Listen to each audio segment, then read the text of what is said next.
What's happening, everybody? My name is Mr. Info 5000. And today we're going to do a react to a video to where ESPN is talking about a female football player trying to further this narrative that females can do anything men can do in their same sport. It's called ESPN and media claim first NCAA football player is progress. Um, let's dive into this. We have been programmed to believe that women can do anything that men can do and vice versa. We have been programmed to believe that gender does not matter. Unless, of course, you're in a position where you're choosing your own gender. At that point, we are programmed to believe that gender absolutely matters. Our young people, they are faced with a tough decision nowadays. When I was 16 years old, my biggest concern was passing the driver's test so I could get my license. When they took my picture and gathered my personal information, the government worker at the DMV, they didn't have to ask about my gender. It was understood.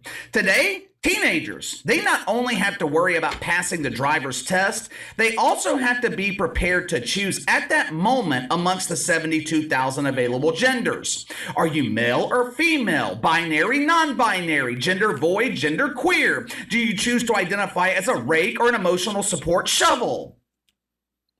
Indoctrination centers across the country, which the mainstream media mistakenly calls college, they are programming a generation to believe that women can fill the role of men and men can fill the role of women. Case in point, the advent of the birthing person. We used to call these people mothers, but today, colleges, they are teaching their students that men can also get pregnant. When I was in high school, the cheerleaders all had one thing in common. They were all female. Today, we've got the Carolina Panthers bragging about having the first transgender cheerleader in the NFL. The cheerleaders at my high school, they had blonde hair. This cheerleader in Carolina sports a hairstyle that's similar to Stone Cold Steve Austin. When I was in high school, the players on the football team, they had one thing in common. Before every game, they utilized the services of a cup to... My whole thing with this transgender stuff is, how is it helping the women? I do understand where the women are supporting a lot of this because it goes to their nature of they don't want anyone to feel bad. But it's detrimental to y'all women. They're coming in and taking over y'all sports. So let's continue. Protect their franken beans. If the woke you indoctrination centers have it their way, protective cups, they will no longer be needed in football locker rooms. Vendors, they will be exchanging the protective cups for thongs and sports bras. A couple of years ago, we talked about Sarah Fuller from Vanderbilt here on the channel. During the fall of 2020, Sarah Fuller accomplished a first. And you guys know how much the shit fucks love a first. She became the first female to participate in an SEC football game, or a Power 5 football game altogether. Now, the way the mainstream media reacted to Sarah Fuller, you would have thought she figured out a way to prove their twisted theory that men can actually get pregnant. This woman is amazing! Did you see how far she kicked that ball? It went 30 yards! Sarah Fuller broke the record for longest kick by a female kicker in the history of college football. We know men cannot get pregnant, but they are working on some artificial wounds to where you can implant these things somehow into these men who want to be women so they can get pregnant. So then that'll take that argument away. This shit is weird. Football. Yeah, outstanding. What an accomplishment. Vanderbilt was trailing 21-0 at halftime. While the young men who were sharing a locker room with Sarah Fuller, she took it upon herself to give them what the media called a motivating speech. I was in that locker room. That speech was so motivating, it brought tears to my eyes to see a young woman become a leader of men.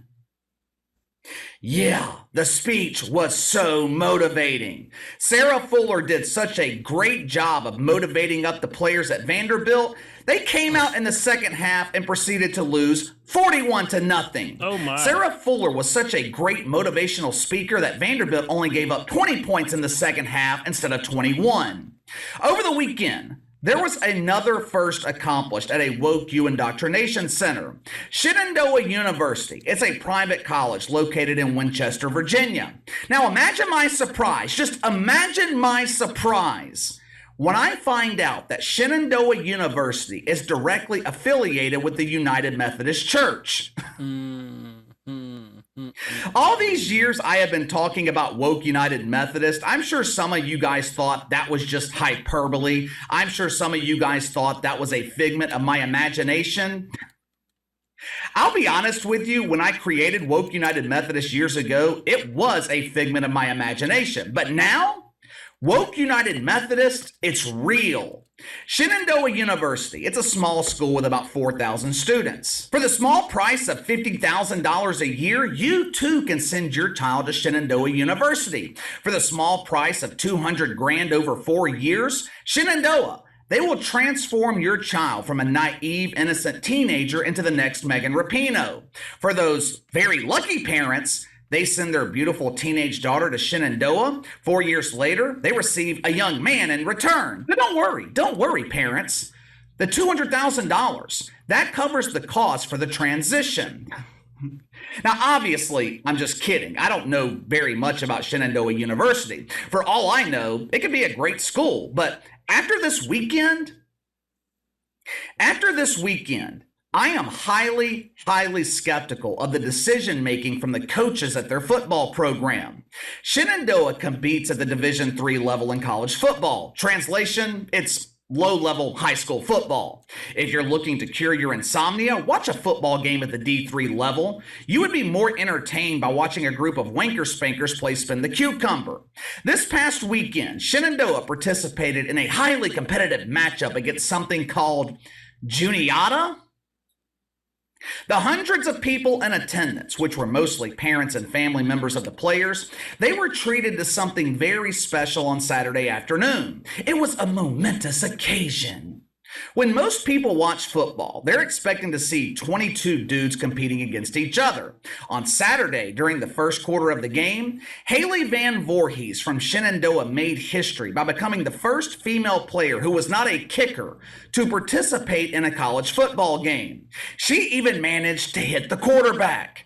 Seems to me the players on the opposing team kind of gave Haley Van Voorhees a freebie here, but I'll let you be the judge. Hopefully this makes it through the check system, but watch it for yourself. Let's watch this.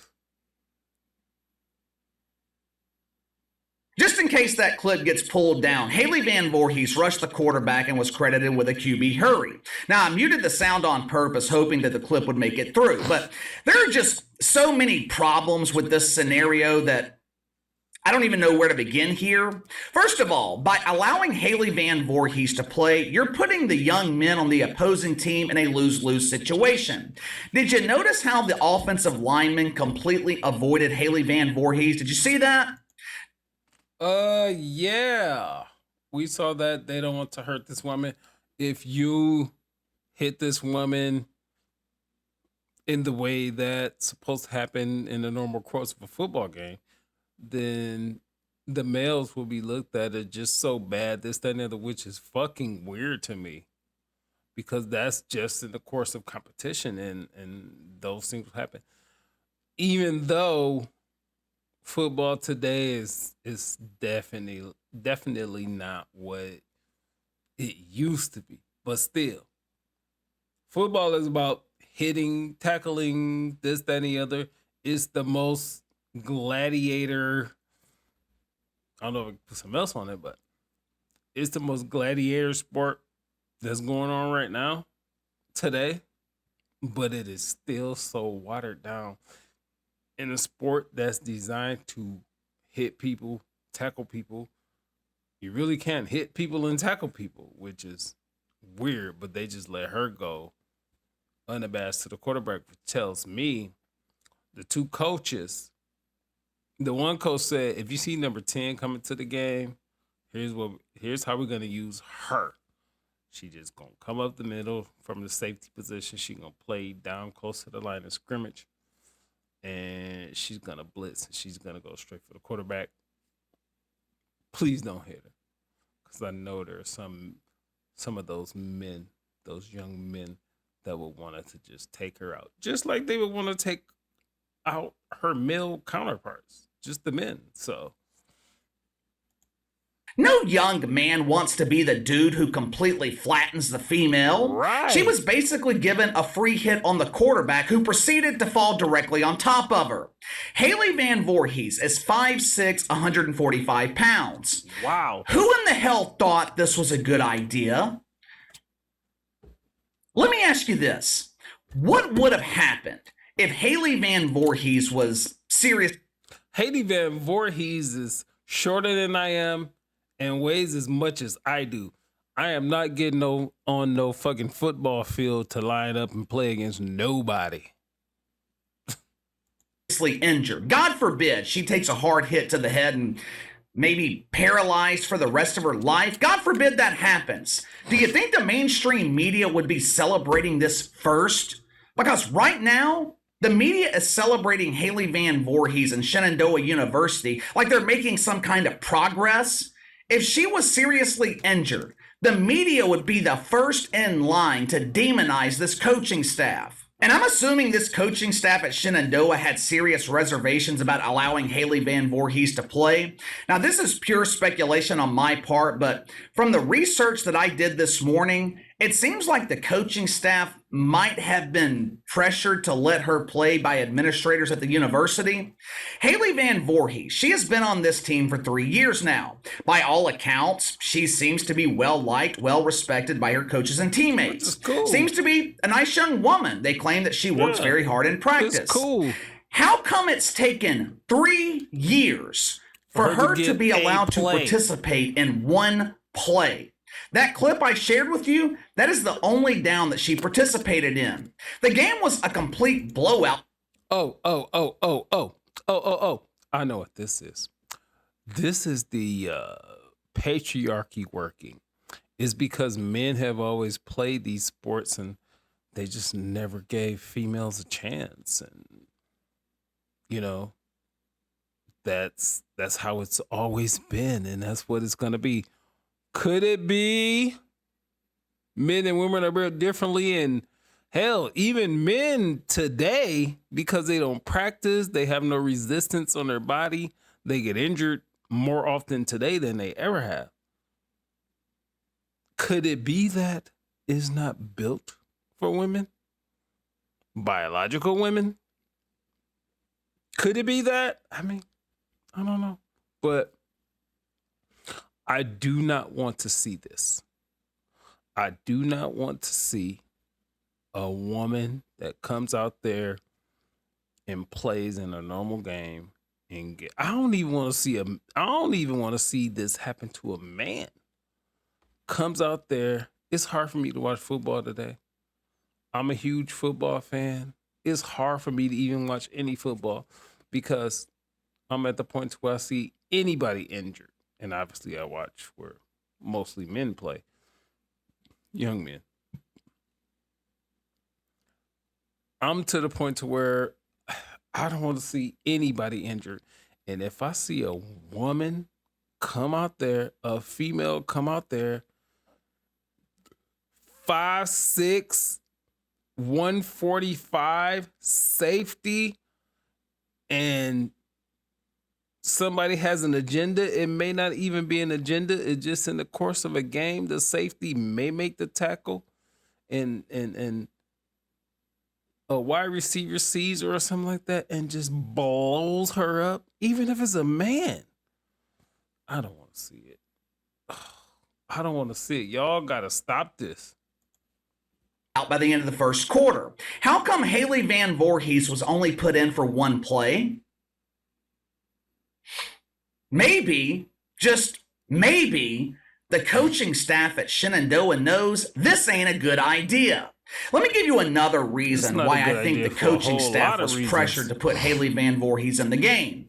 Guess who just so happened to be there on Saturday afternoon? Just take a wild guess.